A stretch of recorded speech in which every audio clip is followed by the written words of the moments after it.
Sublime gracia del Señor. Les invito a que vayamos al Evangelio de Mateo.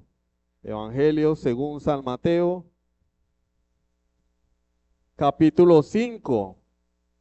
Vamos a leer los versículos 21 y 22. Evangelio de Mateo, capítulo 5, versículos 21 y 22. Y cuando lo tengan pueden decir amén. Evangelio de Mateo, capítulo 5, versículos 21 y 22. Ustedes dirán, ¿por qué repite el hermano tanto el texto? Pues porque se me quedó. El hermano Néstor decía que había que repetir mucho el texto. Entonces, se nos quedó de nuestro pasado bautista general, lo de repetir y anunciar el texto, porque nunca hace falta el que dice, venga, ¿cuál era el versículo? Entonces, para evitar eso. Mateo 5, 21 y 22. Oísteis que fue dicho a los antiguos, no matarás, y cualquiera que matare será culpable de juicio. Pero yo os digo que cualquiera que se enoje contra su hermano será culpable de juicio, y cualquiera que diga necio a su hermano será culpable ante el concilio. Cualquiera que le diga fatuo quedará expuesto al infierno de fuego. Amén. Vamos a orar. Bendito Dios y Padre Celestial, yo te pido en esta mañana de domingo, tu día, el día en el cual nos reunimos a adorarte, que tengas piedad de mí y que seas tú, Señor, utilizándome como un instrumento para bendecir a tu iglesia, incluyéndome a mí mismo. Que seas tú hablando a nuestras vidas, que seas tú mostrándonos a Cristo a través de la Escritura y que esto nos ayude a madurar, a crecer y a llevar vidas agradables delante de ti. Bendice a tu iglesia, Señor. Te lo pedimos en el nombre de Jesucristo. Amén. Cuando las personas trabajan en una empresa, ¿sí? Trabajan en una empresa, allí hay un área que se llama recursos humanos. De hecho, hay una materia que se llama administración de recursos humanos. Y uno de los enfoques de ella es hacer que las personas tengan sentido de pertenencia con la empresa. Entonces se hacen actividades para compartir, para que las personas sientan la empresa como propia. Sin embargo, pues en las empresas y en las organizaciones, eso ya es parte de la vida cotidiana, tenemos siempre dos grupos de personas. Uno, los que tienen sentido de pertenencia. Dos, los que hacen lo que les corresponde. El que hace lo que le corresponde es aquel que se le dice, mire, por favor, límpieme esa silla. ¿Y qué hace? Limpia la silla. Hay 50 sillas más sucias, pero esta persona solo hace lo que se le ordenó. No hace más. Si alguien le dice, ¿y por qué no limpiaste la de al lado, que también está sucia? Ah, no, a mí me ordenaron limpiar una silla. Pero está el que tiene sentido de pertenencia, no solo en la empresa, sino en la organización, iglesia, en todos los ámbitos. Esta persona, mire, por favor, límpieme esa silla. Limpia la silla sucia y se da cuenta que hay 10 sillas más sucias y va y la limpia también. Una persona que tiene iniciativa porque no solamente hace las cosas porque se las ordenan, sino porque siente una conexión con la organización. Entiende que su labor, más allá de obedecer una instrucción, es procurar el beneficio de toda la organización. Si la empresa está bien, yo voy a estar bien. A veces le ocurre a uno, nosotros cuando vamos a hacer compras al centro, a comprar algunos materiales, llegamos a los almacenes. Si uno llega a la mayoría a las 12:30, 12 mediodía, 30 segundos, ya están cerrando. Y la persona está bajando, está ahí acomodando para bajar la Santa María, y uno llega, mire, por favor, necesito esta tela, por favor, necesito este material. No, estamos cerrando. Yo digo inmediatamente, ese no es el dueño. No es el dueño. Porque cuando es el dueño dice, claro, venga, con mucho gusto yo lo atiendo, porque es su negocio. ¿Quién con mayor sentido de pertenencia que el dueño del negocio? Entonces tenemos dos tipos de personas, los que tienen sentido de pertenencia porque ven más allá y los que se limitan a hacer lo que les mandan. Se limitan a obedecer la regla y punto. Hoy vamos a hablar de ese tipo de personas a través de la Escritura. Hemos llegado a una nueva sección del Sermón del Monte. Es importante que recordemos, abuelo de pájaro, lo que nos precede, lo que hemos visto con anterioridad. Vimos la constitución del reino en las bienaventuranzas. Vimos la influencia del creyente en el mundo, como sal y como luz. ¿Cómo puede el creyente influenciar el mundo? Dice el versículo 16, a través de sus buenas obras. Una vida justa. Y es ahí cuando el Señor nos introduce en este tema de la ley. ¿Cómo puede el creyente vivir una vida justa? ¿Cómo puede obedecer a Dios? Y el Señor aclara, yo vine a cumplir, yo no vine a abrogar la ley. Porque los judíos iban a analizar la enseñanza de Jesús al pasarla por el filtro de la ley. La enseñanza de Jesús para ellos era novedosa. Él no estaba enseñando nada nuevo. Para ellos era novedosa porque estaban acostumbrados a oír las enseñanzas farisaicas, la tradición, las interpretaciones y habían hecho a un lado el verdadero sentir de la ley. Y él dice, yo no vine a abrogar la ley, vine a cumplirla. Y ahora nos va a enseñar el Señor esa frase en los siguientes versículos. La va a desglosar, va a hacer un análisis de su planteamiento. Yo no vine a abrogar la ley, vine a cumplirla. En cambio ustedes, fariseos, dicen cumplir la ley, pero la violan descaradamente con sus tradiciones e interpretaciones. El Señor nos va a presentar en estos versículos que siguen, del 21 al 43, una perspectiva positiva y una perspectiva negativa. Oísteis que fue dicho, a vosotros os enseñaron. Perspectiva negativa. Va a desmontar eso. Y después de forma positiva nos va a decir, pero yo os digo, os voy a enseñar lo que de verdad dice la ley de Dios. Y eso es lo que vamos a ver. El título de la predicación es, oísteis que fue dicho por los antiguos. Y vamos, aunque leímos el versículo 21 y 20, no lo vamos a interpretar hoy.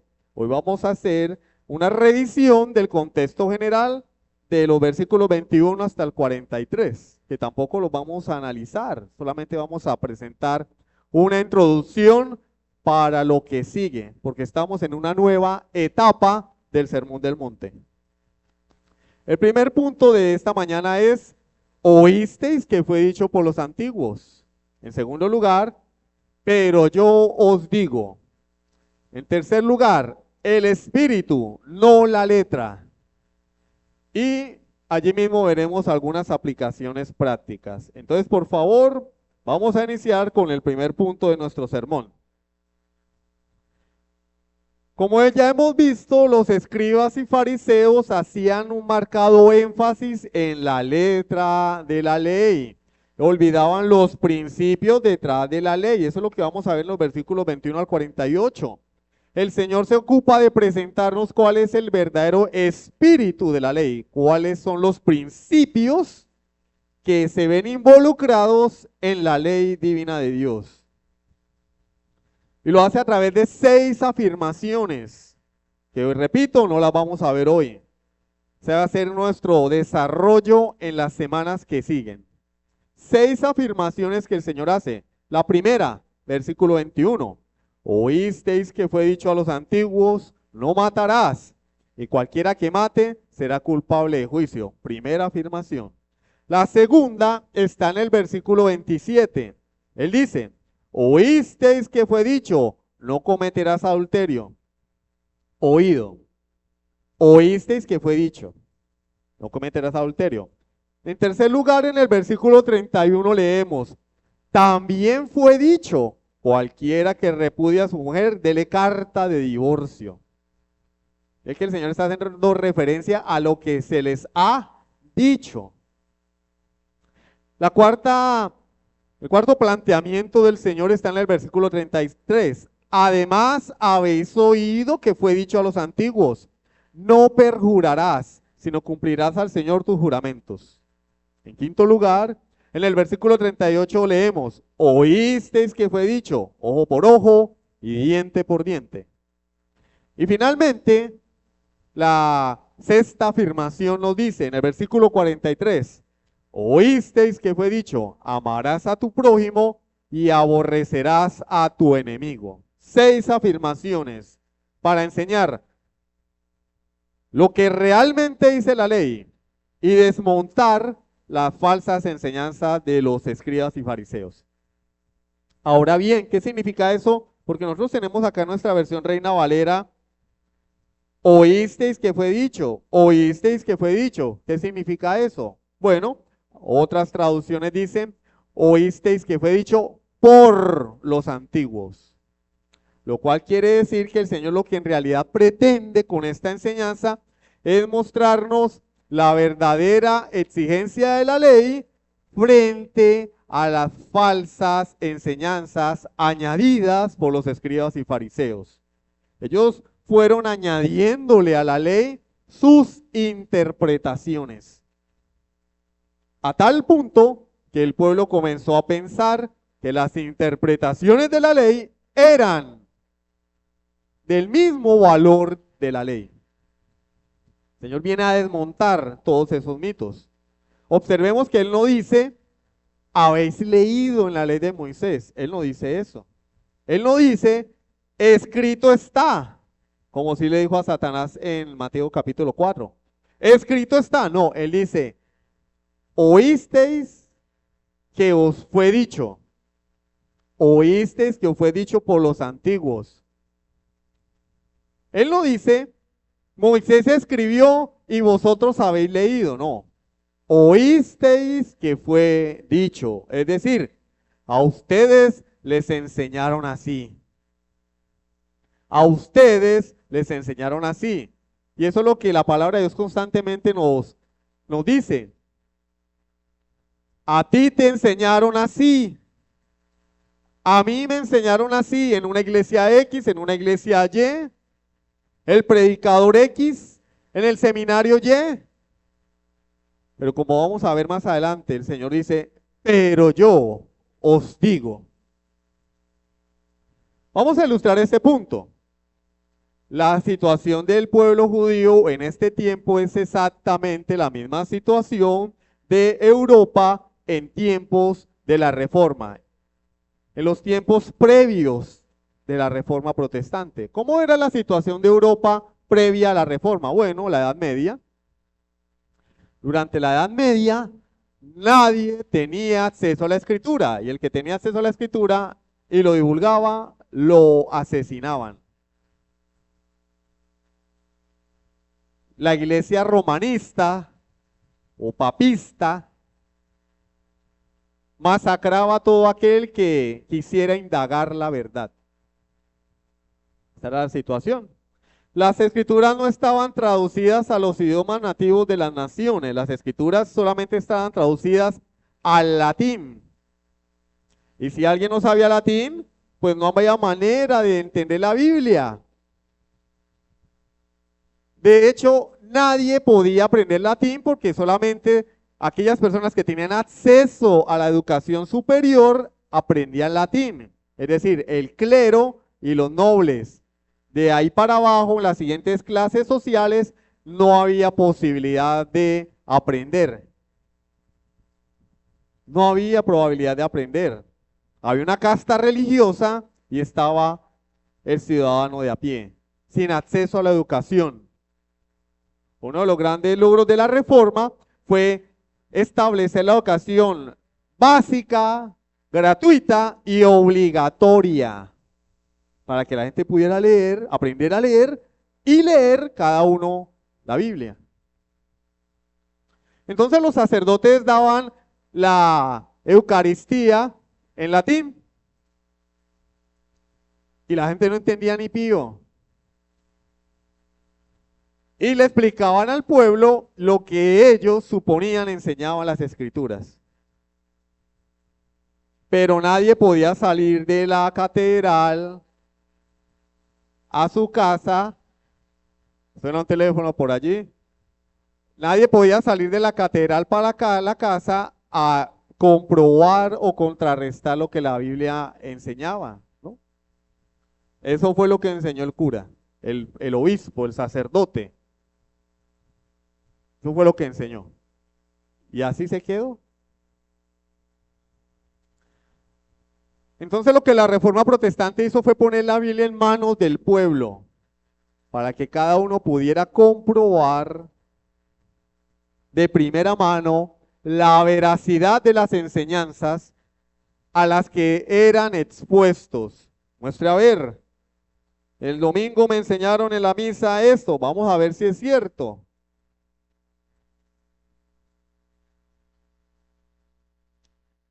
Por favor, no se distraigan.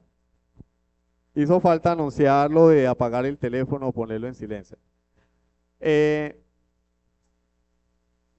Estas personas, sacerdotes, obispos, habían hecho del evangelio una caricatura de sí mismo y conforme a ellos se enseñaban.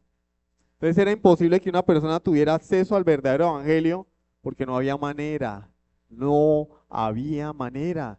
Es como que a ustedes les pongan en la mano una Biblia en mandarín. ¿Qué vamos a hacer? ¿Alguien sabe mandarín aquí? Nadie. Un libro que nadie... El Quijote de la Mancha, por ahí hay un amigo que lo está leyendo. El Quijote de la Mancha en mandarín. No hay idea, no hay forma. Bueno, ellos tenían la Biblia en latín. No había manera de entenderla. Tenían que conformarse con la enseñanza de la casta religiosa. Y lo mismo sucedió en tiempos de Jesús. ¿Por qué sucedió lo mismo? Porque el pueblo judío fue llevado cautivo a Babilonia por el rey Nabucodonosor durante 70 años como castigo por su idolatría, por haber abandonado a Dios. Estuvieron 70 años allí. En esos 70 años, casi 2 generaciones, porque una generación son 40 años, perdieron su idioma. Los escritos permanecían en el idioma original, hebreo, pero las personas fueron perdiendo el idioma hebreo y adoptaron el idioma del imperio, el arameo. Total que cuando terminaron los 70 años de cautiverio, salieron hablando arameo de allá. No los mismos, porque obviamente murieron muchos. Los que estaban más ancianos tuvieron que morir. Las nuevas generaciones no conocían el hebreo. Solo conocían el arameo porque fueron criados en el idioma arameo. Y solo los maestros de la ley, los escribas, conocían el hebreo. Por lo tanto, eran los únicos que tenían la facultad de leer las escrituras e interpretarlas. Es decir, el pueblo estaba en una oscuridad espiritual. Ya el pueblo tenía que conformarse con lo que los escribas les enseñaban. Posteriormente la secta de los fariseos también. Y no había manera de ir al texto original porque yo no sé arameo, yo no sé hebreo, perdón, hablo arameo. Señor escriba, dígame qué enseña la palabra. Interpréteme por favor lo que enseña la ley. ¿En qué consistía la enseñanza de los escribas y fariseos? Bueno, una gran cantidad de interpretaciones y tradiciones que se habían ido agregando a lo largo de los siglos. Es decir, estos hombres copiaban la escritura, después empezaron fue a copiar su propia interpretación y terminó convirtiéndose la interpretación en palabra de Dios, teniendo el mismo peso que la ley de Dios. Como dijo el rabino X, como dice esta escuela rabínica, esta otra escuela, y ya las tradiciones, interpretaciones, usurparon el lugar de la ley de Dios. Y así se le enseñaba a la gente. Por tal razón era indispensable que las personas conocieran lo que la ley realmente enseñaba. Porque estos hombres habían ocultado la ley de Dios con una cantidad de instrucciones sin sentido, sacadas de su propia imaginación, de su propio corazón, de lo que a mí me parece. Si ven por qué eso de a mí me parece. No es que yo leo este texto, a mí me parece. Eso está mandado a recoger en la iglesia cristiana. Cuando digo mandado a recoger no quiere decir que no esté vigente en las iglesias del evangelio moderno.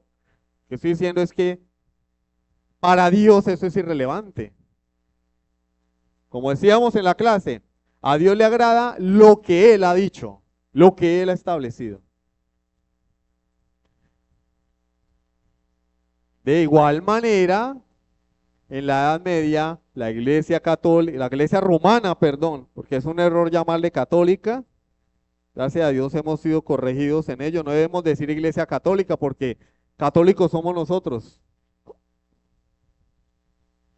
Somos católicos. Católicos y apostólicos. Ellos son papistas o romanistas. Nosotros somos la iglesia universal, no ellos. No ellos. Entonces, somos cristianos, católicos, evangélicos, bautistas, reformados. Tenemos un apellido largo. Entonces ahí vamos aprendiendo. No hay que decirles católicos, son romanistas, papistas. Porque católico significa universal. Y yo soy parte de la iglesia universal del Señor por la fe en Jesucristo. Se predica un evangelio universal a todo el mundo. Es decir, un evangelio que está disponible para todo pueblo, tribu, lengua y nación. No solo para algunos. Entonces, desde esa perspectiva somos católicos. Bueno, obviamente, no vamos a salir a la calle a decir, ¿y tú qué eres? Yo soy católico. Pero tenemos que entenderlo aquí. Cerramos paréntesis. La iglesia romana había deformado, desfigurado el evangelio con sus tradiciones, con sus añadiduras. Miren lo que dice Mateo 23:15. Mateo 23:15. Ay de vosotros, escribas y fariseos, hipócritas, porque recorréis mar y tierra para hacer un prosélito, y una vez hecho, le hacéis 2 veces más hijo del infierno que vosotros. Miren, estos fariseos tenían un ministerio misionero. No escatimaban en gastos ni en esfuerzos para hacer un discípulo. Un prosélito era un gentil extranjero que se convertía al judaísmo.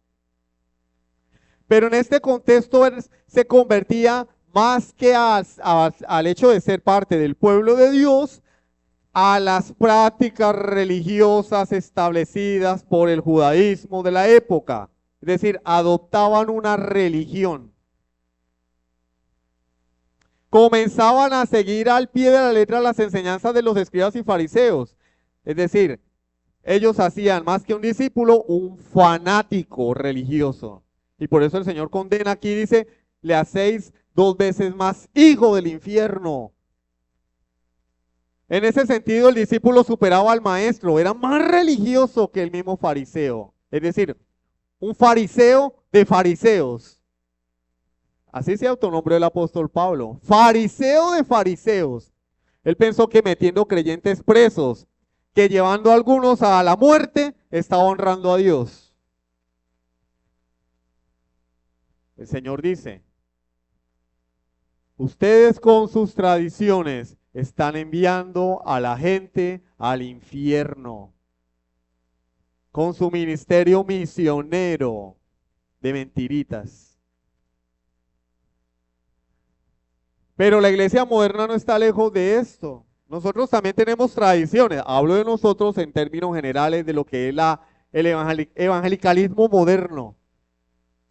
Enseñamos cosas que no están en la Biblia, muchísimas, pero pues para no demorarme 1 hora y media con el sermón, solamente voy a tocar algunas. La adoración moderna, por ejemplo, hasta ahora estamos a través de la escritura introduciéndonos en el tema de cómo debe ser Dios adorado, pero antes creo que a la mayoría ni nos importaba. Venga, pero yo en enlace veo que lo hacen así. En la iglesia del pastor X yo creo que lo hacen así.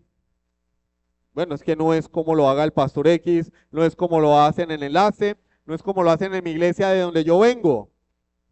Es como Dios lo ordena. Entonces la tradición en muchas congregaciones ha superado lo que Dios ha establecido. Porque en la persona no existe la inquietud. Venga, ¿y por qué lo hacemos así? Vamos a la escritura a ver qué es lo que Dios nos enseña. No, así se hace. Así lo hacíamos allá y es bonito, pero no es para bonito.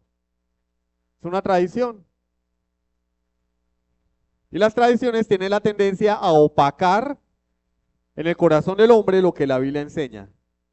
Tenemos esa tendencia a ser religiosos, a poner la religión, la falsa religión, por encima de lo que Dios ordena y de esta manera eclipsa el consejo de Dios. En segundo lugar, tenemos la oración del pecador. ¿Ustedes han hecho la oración del pecador? Sí. ¿Y quién dijo que eso está en la Biblia? Pero allí dice, si confiesas con tu boca que Jesús es el Señor y crees en tu corazón que Dios le levantó de los muertos, serás salvo.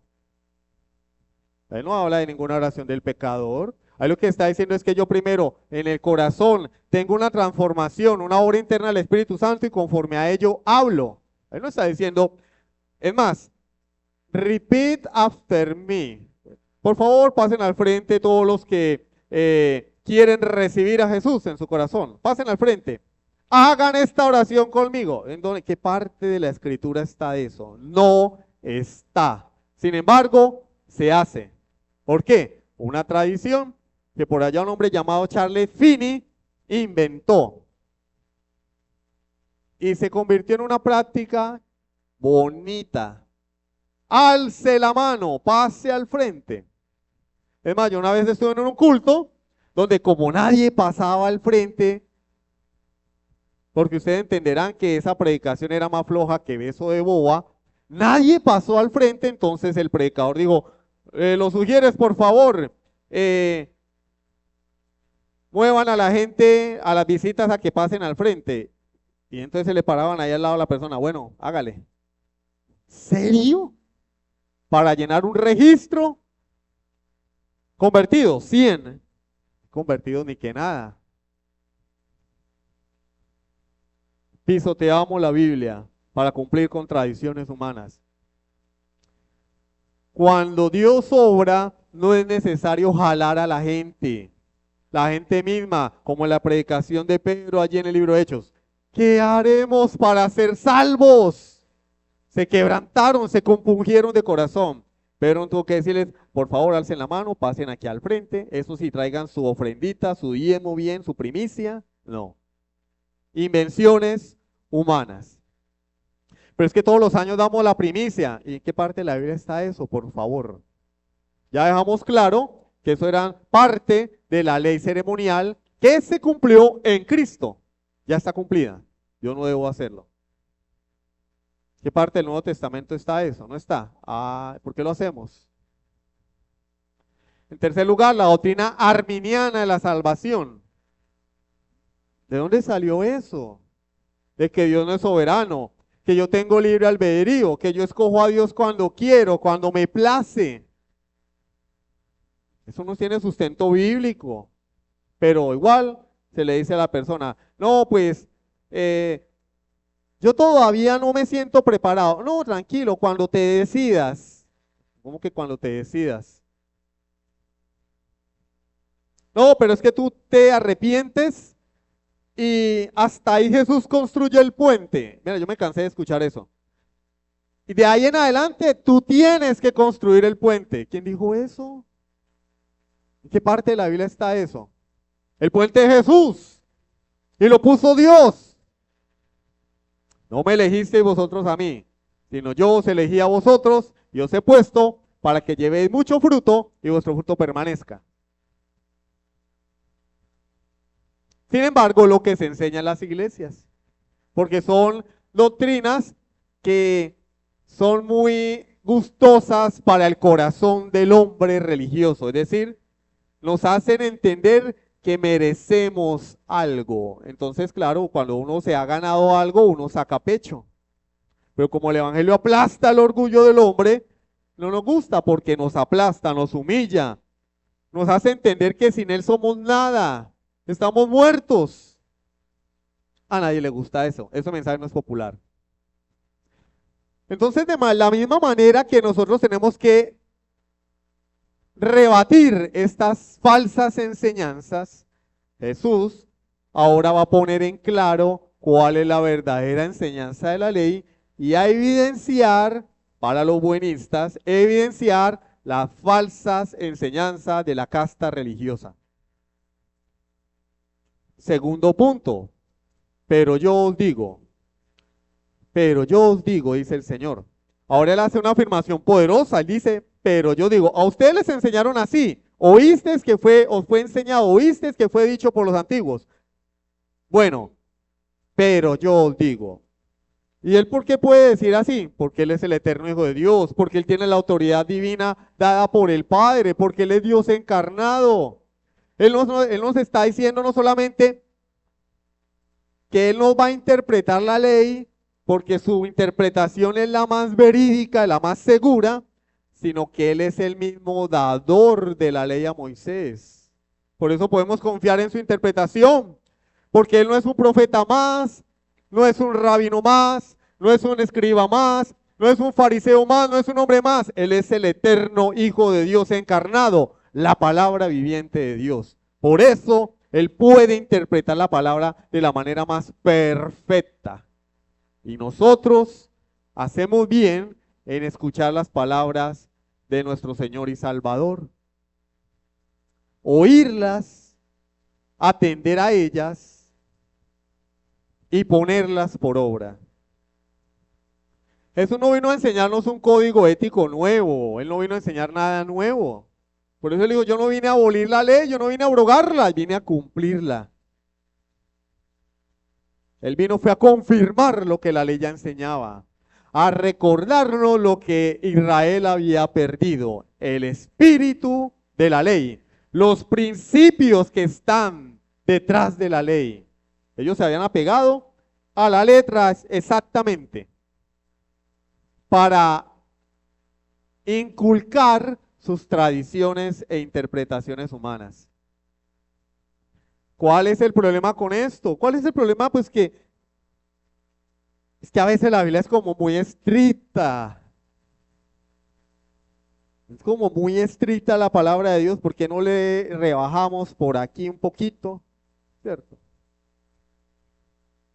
Y acá le agregamos otro poquito.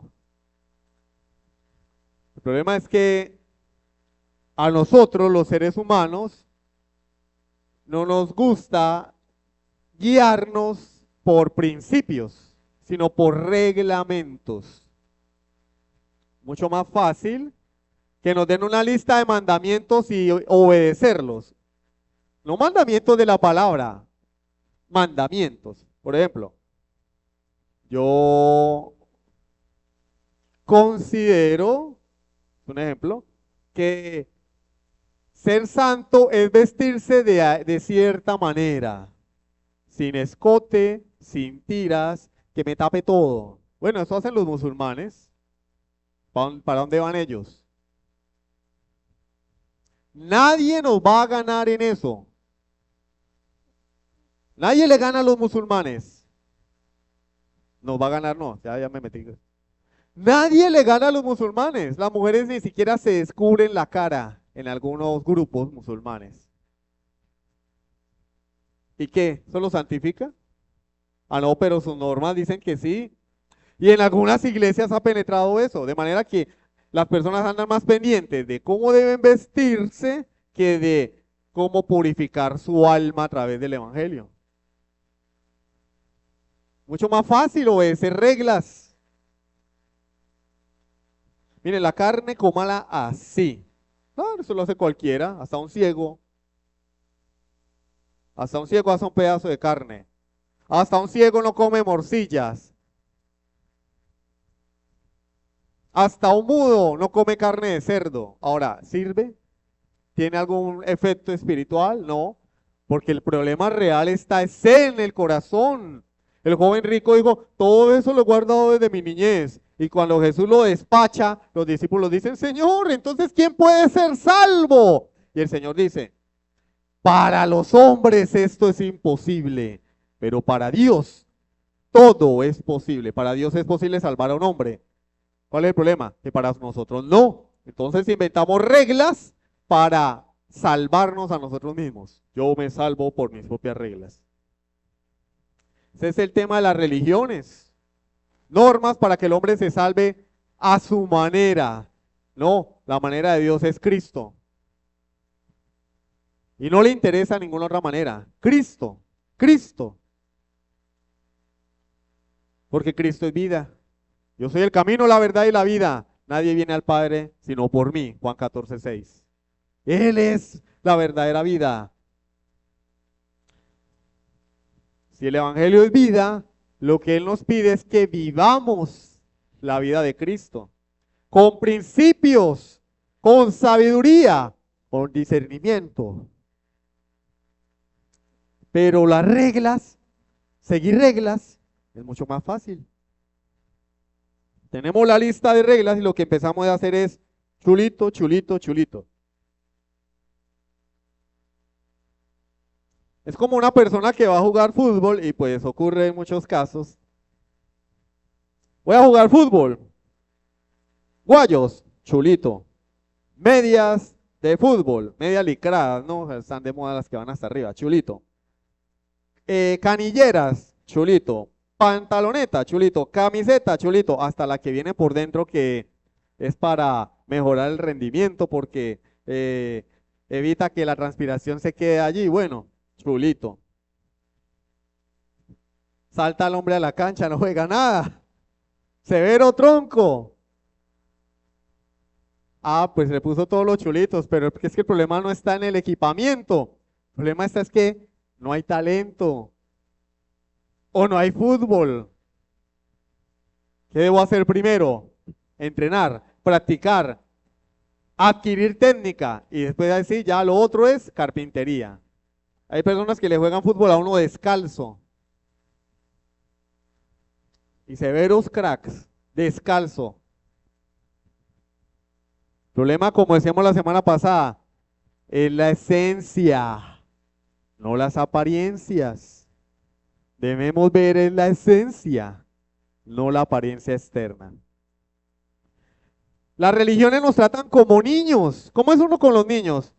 Haz esto, no hagas esto, no comas, cepíllate los dientes. Regla, regla, regla. Pues porque los niños tienen un entendimiento limitado. Ellos todavía no entienden de los problemas morales, de los principios. Entonces toca de reglas, reglas, reglas. Pero cuando el niño ya crece, imagínense usted a un hombre de 30 años diciéndole, cepíllate los dientes, tómate la sopa, no comas con la boca abierta. No, ya el hombre tiene principios. Y esos principios gobiernan su vida.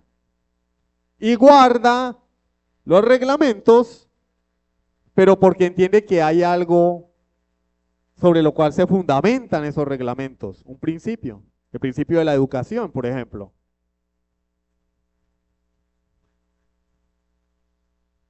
El Evangelio no nos trata como niños, porque el Evangelio es vida, es la vida de Cristo. Por lo tanto, el creyente ve más allá de la norma escrita, ve más allá de la tradición. Dios nos ha capacitado con su espíritu para obedecer su ley, pero de una forma interna, espiritual, no de forma externa. Cumplir por cumplir. como aquellos que solo limpian la silla porque se lo mandaron. Pero si ven una botella botada en el suelo, no la recogen. Cumple, pero no razona, no racionaliza, no medita. El Evangelio nos enseña principios. Ahora, ¿cuáles son los principios de los que nos habla el Señor? Eso nos lleva a nuestro tercer punto. El espíritu, no la letra. Leímos 6 afirmaciones, ¿sí recuerdan? Versículos 21 al 43. Bueno, podemos extraer 5 principios.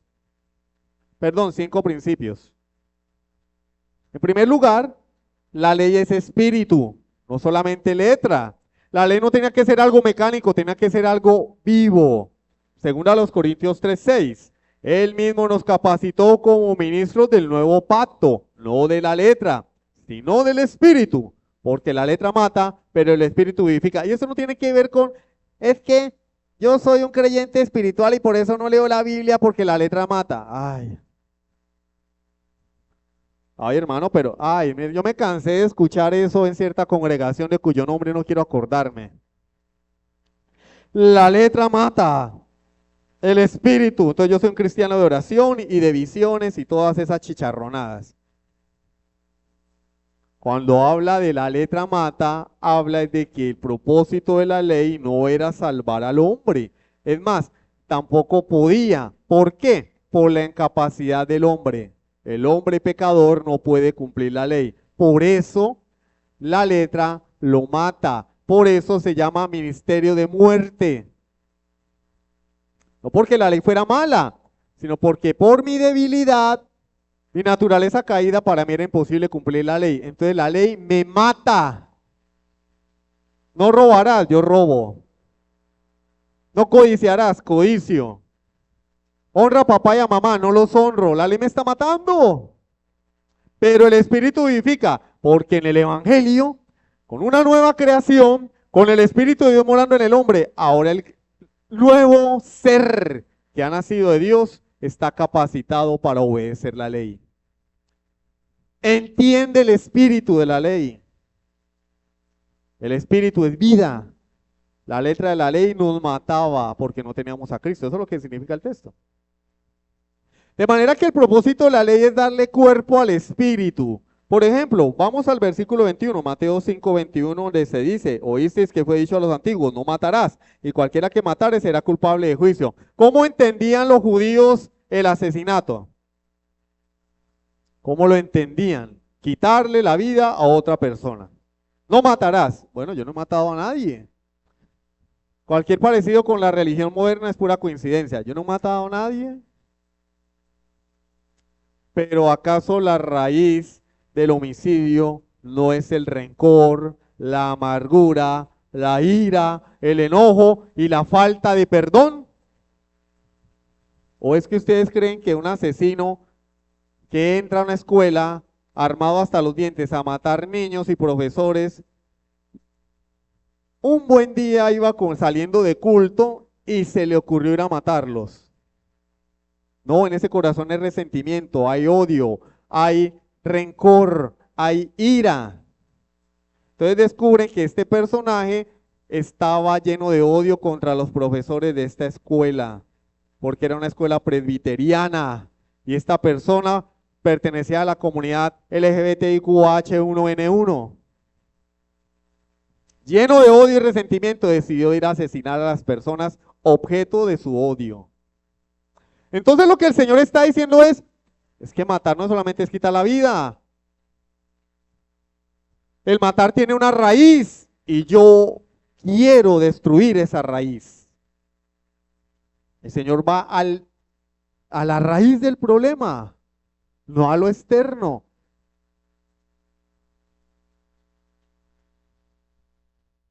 En segundo lugar, Dios no solo ve nuestra obediencia, también ve nuestras motivaciones. No, pero yo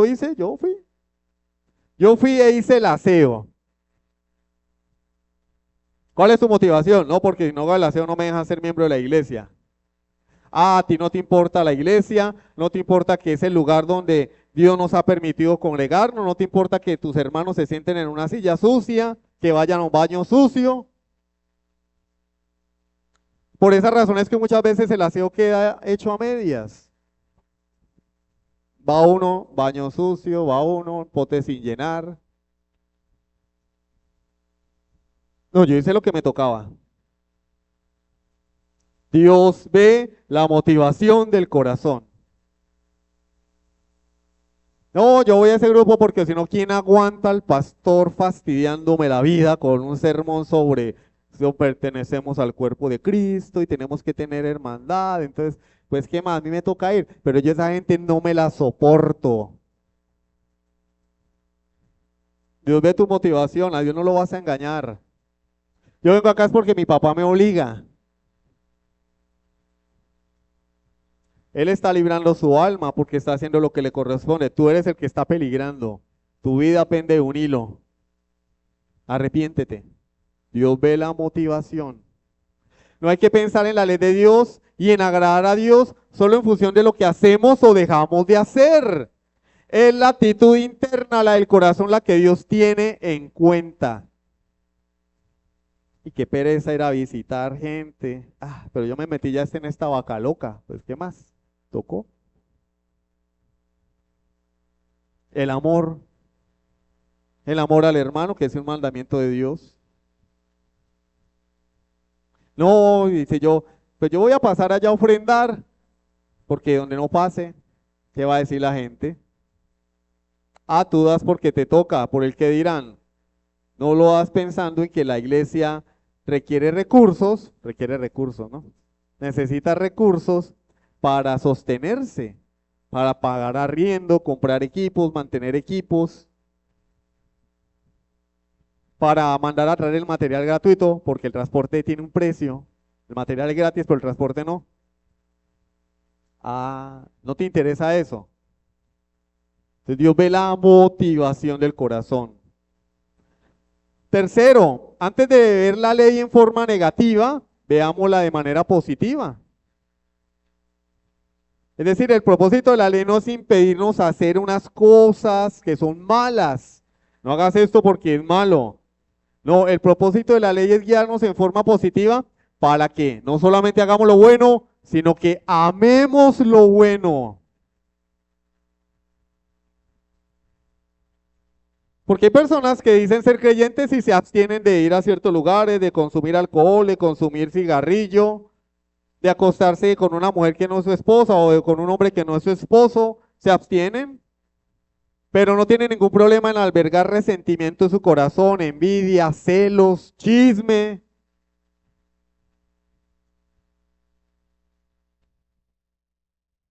Entonces vemos solamente lo que la ley no nos deja hacer y lo hacemos, pero no amamos lo bueno. Y cuando estamos en lo oculto que nadie nos ve, que por cierto Dios sí nos ve, entonces ahí sí nos soltamos la bata. No, Dios no quiere que obedezcamos preceptos por obedecer. Él quiere que amemos lo bueno, lo que es agradable para Él. Cuarto, la ley no nos oprime. La ley fomenta la libre espiritualidad. No debemos ver la vida santa como algo áspero, gravoso, que nos pone en un estado de servidumbre. La posibilidad gloriosa que el Evangelio nos ofrece en Cristo es que nos desarrollemos como hijos de Dios, creciendo a la medida de la estatura del varón perfecto. La ley de Dios fomenta la libre espiritualidad. Miren, ¿ustedes alguna vez han viajado? No sé acá porque pues, yo poco he viajado aquí, pero en Colombia algunas carreteras tienen unas vallas, ¿sí?, al borde para que uno no se vaya al abismo. Esas vienen pintadas de amarillito con negro. Entonces de noche, con la luz del automóvil, se refleja y se ve. Entonces uno ve por donde va rodando el carro, ¿no? El carro va rodando, y porque andar es la gente anda, los carros ruedan. Vea, yo no he visto la primera persona que se queje porque le ponen eso ahí, porque le ponen señales de tránsito, ¿no? obra en construcción, deslizamiento, curva peligrosa. No, yo no, ay, ¿para qué ponen eso? Yo me siento oprimido. Me siento oprimido porque me ponen esa valla al borde de la carretera para que yo vea de noche y por si me desvío, me estrelle con la valla y no pase directo al abismo. Ay, no, me siento oprimido. No, eso tiene un propósito, llevarme a mi destino, sin contratiempos. La ley de Dios no te quiere oprimir, la ley de Dios lo que quiere es que tú llegues a tu destino, que es la vida eterna, obedeciendo a Dios. Te quiere proteger del mundo, de lo que a Dios no le agrada.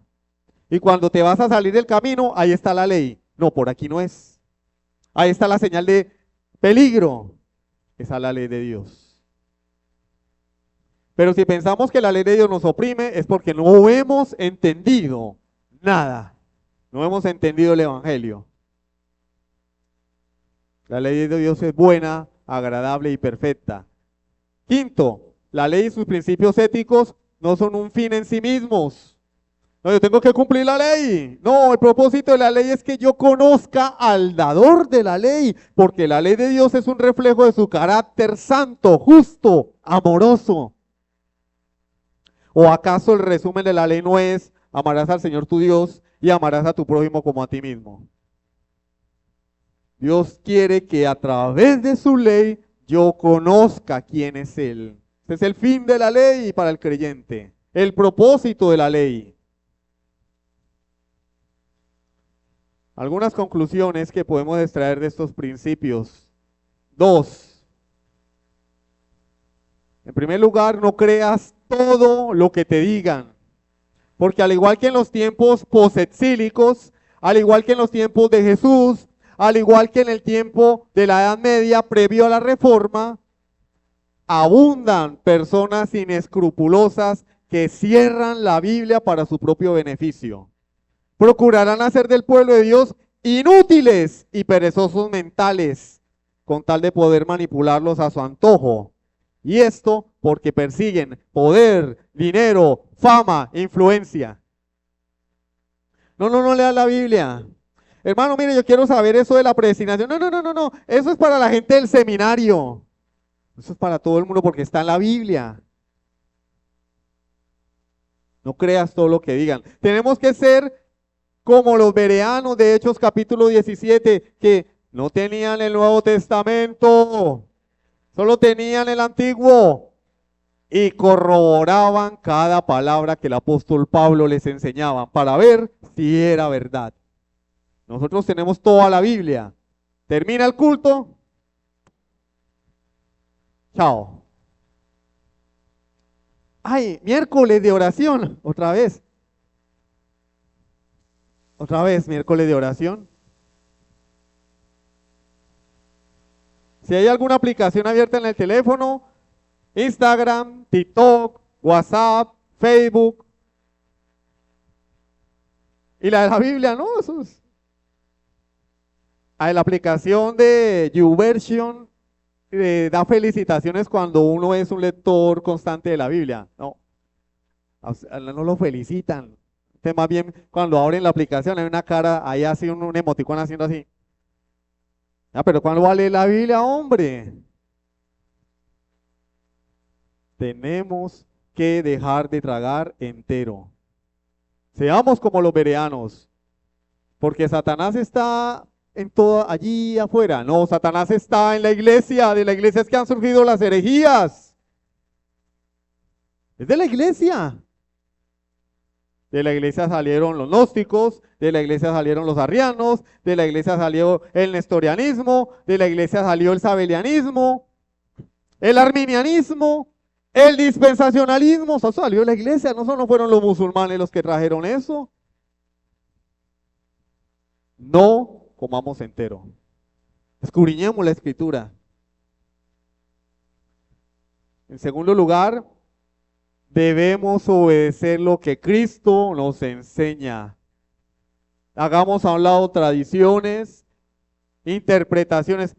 ¿Por qué el dispensacionalismo se ha propagado tanto? Porque un buen día un señor llamado Ciro Ingersoll Scofield agarró una Biblia y como el hombre era político, empezó a escribir a mí me parece, sí, el anticristo, sí, claro, el sello de la bestia, el 666, ¿no? Y el microchip, en ese tiempo no existían los microchips, no, bueno, un sello ahí de esos que le ponen a las vacas, sí, sí, sí, ta, ta, ta, ta, ta.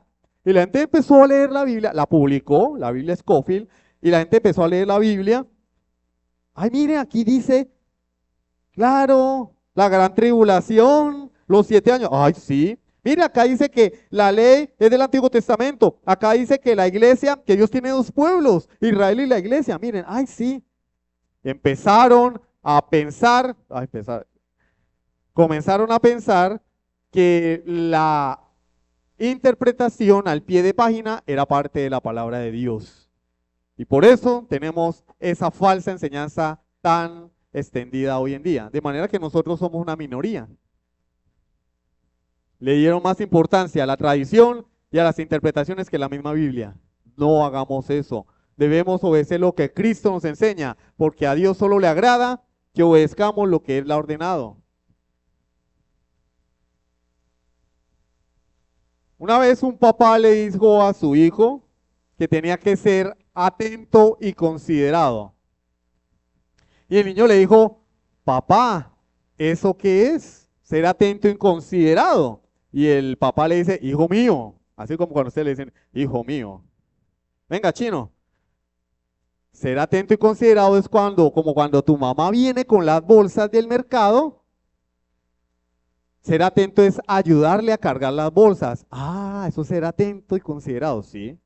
Es como cuando a alguien se le cae algo y tú vas y le ayudas a recogerlo. Eso es ser atento y considerado. Y el niño dice, sí, eso es ser atento y considerado. Bueno. Un buen día llegó la mamá con las bolsas y el niño ¿qué hizo? Atento y considerado. Fue, mamá, venga, ven, te ayudo. Estoy siendo atento y considerado. Le ayudó a mamá, como se le enseñó. Pero otro día venía su hermana con las bolsas del mercado. Juanito, ayúdame. Juanito, ayúdame. Bueno, la hermana entró como pudo y fue y le puso la queja al papá. Y el papá le dice, Juanito, ¿por qué no fuiste atento con tu hermana? Atento y considerado. Dijo, no, papá, eso no es ser atento y considerado. Ser atento y considerado, tú me lo dijiste, es ayudarle a mi mamá cuando venga con las bolsas y si algo se le cae a alguien, ayudarle a recogerlo. La que venía con las bolsas no era mi mamá y a ella tampoco se le cayó nada. Era mi hermanita y no se le cayó nada. Entonces yo no dejé de ser atento y considerado. Obedecí lo que me enseñaste. Así son los fariseos, así somos muchos cristianos hoy. Para eso sí somos inteligentes, para obedecer la letra de la ley superficialmente. Pero no le damos mente a la ley, al mandamiento, para extraer principios aplicables para nuestras vidas, que es lo más difícil y que solo se puede hacer con la guía y la dirección del Espíritu Santo en un corazón restaurado por Dios a través de la muerte de nuestro Señor Jesucristo. Solo un verdadero creyente puede vivir a la luz de los principios cristianos. Porque es imposible para un corazón no regenerado. La religión, la falsa religión, es una cantidad de normas. El evangelio es vida. Es la vida de Cristo en el hombre. Y este hombre regenerado, con un corazón nuevo, ahora entiende el espíritu de la ley, los mandamientos de Dios, sus principios.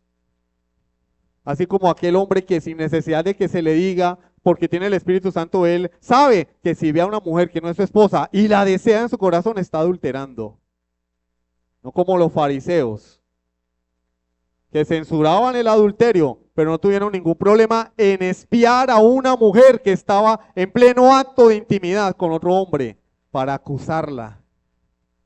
Por eso cuando el Señor le dice, el que esté libre de pecado, lance la primera piedra. ¿Qué hicieron? La estamos acusando de adulterio y dice la palabra, acusados por su conciencia, se fueron desde el menor hasta el mayor. La acusamos de adulterio, pero nosotros estábamos ahí deleitando el ojo. Hipócritas. Esa es la religión. Quiera Dios que podamos vivir su ley bajo los principios que ella misma establece, el espíritu de la ley de Dios. Vamos a orar. Bendito Dios y Padre Celestial, yo te doy gracias por tu inmenso amor y misericordia. Gracias, Señor, porque tú nos has hablado hoy. Solo un corazón regenerado puede vivir los principios de tu palabra. De manera que tú nos llamas no solo a obedecer lo que está escrito, sino a obedecer a aquel que inspiró lo que está escrito. Porque una obediencia a medias es desobediencia.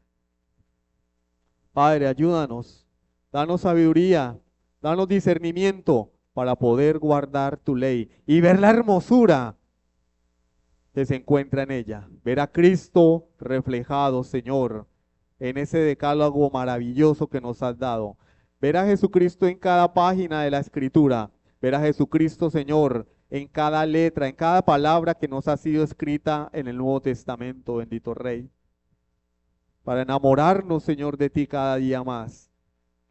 Del dador de la ley y de su ley.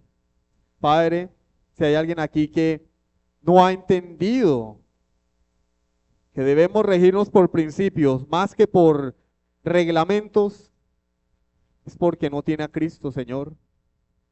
Yo te pido que ilumines su entendimiento y le muestres que ningún ser humano será justificado por las obras de la ley, porque por medio de la ley es el conocimiento del pecado.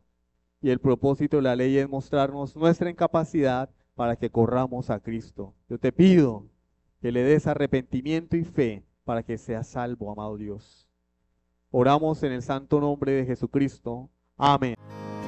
Sublime gracia del Señor.